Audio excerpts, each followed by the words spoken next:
हमारे समाज में बहुत लोग ऐसे हैं जो मानसिक तनाव से आत्महत्या जैसे कदम उठा लेते हैं। कभी कभी तो भरा पूरा परिवार को भी यह तनाव पूरी तरह से खत्म कर देती है। इंसान की सोचने समझने की शक्ति भी पूरी तरह से समाप्त हो जाता है। नमस्कार दोस्तों, आज की कहानी बहुत ही महत्वपूर्ण विषय पर है कि कैसे हम मानसिक तनाव से अपने आप को मुक्त करें। यह कहानी गौतम बुद्ध के समय की है। अवंती नगर में एक तांबे का व्यापारी तन्मय रहता था, जिसका बहुत बड़ा तांबे का कारोबार था। कुछ समय से तन्मय का व्यापार कुछ अच्छा नहीं चल रहा था। देखते ही देखते उनका समस्त कारोबार नष्ट हो गया और वह भारी मात्रा में कर्जदार बन गया।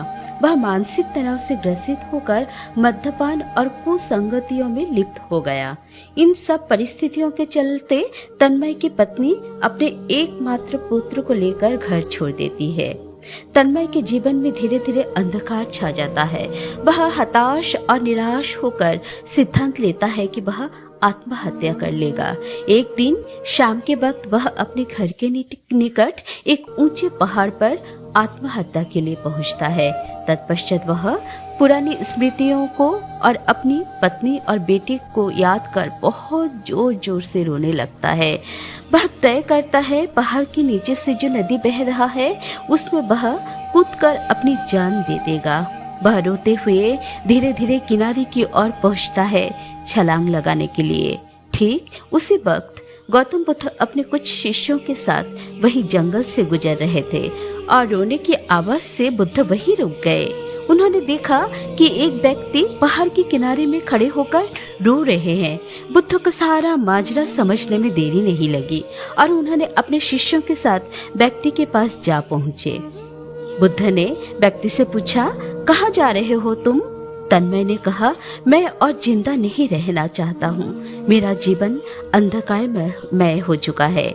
मेरे पास आत्महत्या के सिवाय और कोई चारा नहीं है। गौतम बुद्ध ने तन्मय से कहा, अपने जीवन को समाप्त कर देने के पहले मेरे 2 प्रश्नों के उत्तर देते हुए जाओ। तन्मय ने कहा, कहिए, आप क्या जानना चाहते हैं? महात्मा ने पूछा, क्यों तुम आत्महत्या करना चाहते हो? बहुत ही रोते हुए तन्मय बैठ गया और बोला, मेरे जीवन में सुख शांति नहीं है। मेरा व्यवसाय भी नष्ट हो चुका है। मैं अभी बहुत बड़ा कर्जदार बन गया हूँ। मेरी पत्नी पुत्र सब छोड़कर चले गए। मेरे जीवन में अभी अंधकार के सिवाय और कुछ भी नहीं है। मैं अब जीवित नहीं रहना चाहता हूँ। बुद्ध ने दोबारा प्रश्न किए, अभी तुम्हारा जीवन दुख कष्ट और अंधकारमय है। क्या तुम निश्चित हो कि पूर्व में तुम्हारे जीवन में सुख शांति और रोशनी था? तन्मय ने कहा, इस पर अगर विचार करें तो पूर्व में मेरे पास धन दौलत पत्नी पुत्र मित्र सब मौजूद थे। मैं अपने आप को राजा समझता था। बुद्ध बोले, हे मित्र, तुम स्वयं नहीं जानते जीवन का सबसे बड़ा सुख क्या है। मैं तुम्हें बताऊंगा पृथ्वी की सबसे बड़ा सुख क्या है। फिर से तुम पूर्वापेक्षा अधिक धन संपत्ति के मालिक बन जाओगे। बुद्ध की बातों से तन्मय के मन में आशा की किरणें जागने लगी। वह बुद्ध से पूछा, परंतु पृथ्वी का सबसे बड़ा सुख मुझे कैसे मिलेगा? महात्मा बोले, अभी तुम अपने घर जाओ, कल सुबह तुम मेरे आश्रम में आकर मिलो। तन्मय रोना बंद कर अपने घर की ओर चला गया और महात्मा अपने शिष्यों के साथ आश्रम लौट गए। दूसरे दिन बहुत सुबह तन्मय महात्मा बुद्ध के आश्रम में जाके देखा, महात्मा एक विशाल वट वृक्ष के नीचे बैठे हुए हैं और उनके सामने 4 शिष्य और बैठे हैं, परंतु उनके ठीक सामने बीच का आसन खाली पड़ा था। बुद्ध ने कहा, हे मित्र, तुम बीच वाला आसन ग्रहण करो। तन्मय महात्मा को प्रणाम कर बीच में जाकर बैठ गया। बुद्ध ने कहा, सर्वप्रथम तुम्हें मैं अपने इन 4 शिष्यों से परिचय करवाता हूँ। तुम्हारे पूर्व दिशा में जो बैठे हैं उनका नाम प्रियंबर है। जब वह युवा थे तब वह एक योद्धा थे और युद्ध में उनके दोनों पैर और एक हाथ शरीर से अलग हो जाता है। शारीरिक प्रतिबंधी होकर उनका जीवन कट रहा है। तन्मय ने ध्यान से देखा, सच में प्रियंबर के 2 पाँव और एक हाथ नहीं है, सिर्फ एक हाथ लेकर वह जीवित है। महात्मा बोले, हे मित्र, एक सत्य बात कहो, तुम प्रियंबर से शारीरिक रूप से तुम सुखी हो या उससे भी ज्यादा कष्ट में हो? तन्मय बोले, प्रभु मैं प्रियंबर से शारीरिक रूप में 100 गुना सुखी हूँ। महात्मा बोले, अब तुम्हारे पश्चिम दिशा में जो बैठे हैं उनका नाम संकल्प है। वह अपने माता पिता, 2 संतान और पत्नी की दुरारोग्य व्याधि में अपनी आंखों के सामने मृत्यु होते हुए देखा है। अब वह पारिवारिक रूप से संपूर्ण अकेला है। हे मित्र, तुम संकल्प से कितना अच्छा हो। तन्मय शांत होकर बोले, मेरे माता पिता, पुत्र और पत्नी अभी जीवित है।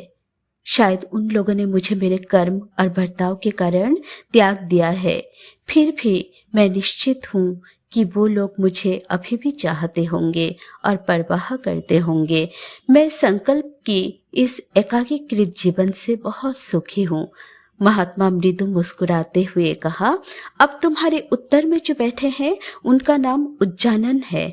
वह तुमसे भी 10 गुना बड़े व्यवसायी थे।